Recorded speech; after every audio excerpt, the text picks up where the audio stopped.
జై ఆదివాసి, జై ఆదివాసి, జై ఆదివాసి, ఆదివాసి జాగృతి వర్ధిల్లాలి, ఆదివాసి జాగృతి వర్ధిల్లాలి.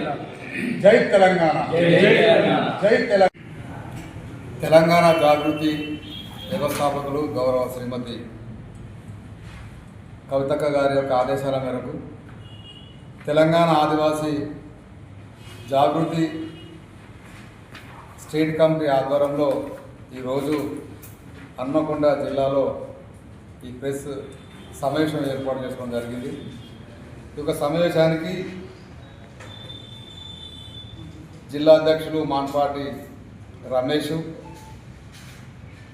అలాగనే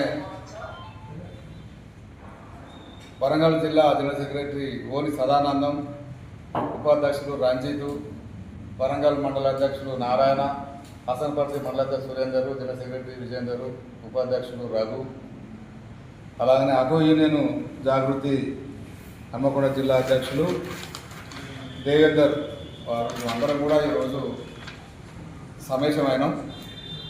ఏదైతే తెలంగాణలో తెలంగాణ జాగృతి కవితక్క గారి నాయకత్వంలో ఈ రాష్ట్రంలో అనేక సమస్యలు వారి యొక్క సాధన కోసము అనేక పోరాటాలు చేస్తున్న సందర్భంలో తెలంగాణ వ్యాప్తంగా ఆదివాసీ గిరిజనులు కూడా పడుతున్నటువంటి సమస్యలు ఉన్నాయి. మాకు రాజ్యాంగపరంగా ఉన్నటువంటి హక్కులు ఉన్నాయి. తెలంగాణ భౌగోళికంగా వచ్చినా ఇప్పటికీ ఆదివాసీ గిరిజనుల మధ్య అనేక సమస్యలు ఎదుర్కొంటూ ఉన్నాం. మాన్పాటి రమేష్, ఆదివాసీ జాగృతి తెలంగాణలో అస్టిసెల్ అధ్యక్షుడు. ఇప్పుడు రేపు జరగబోయేది ముఖ్య కార్యక్రమం ఏంటంటే ఇక్కడికి చేసిన పత్రికారులకు మరియు రాష్ట్ర అధ్యక్షులకు నా నమస్కారాలు.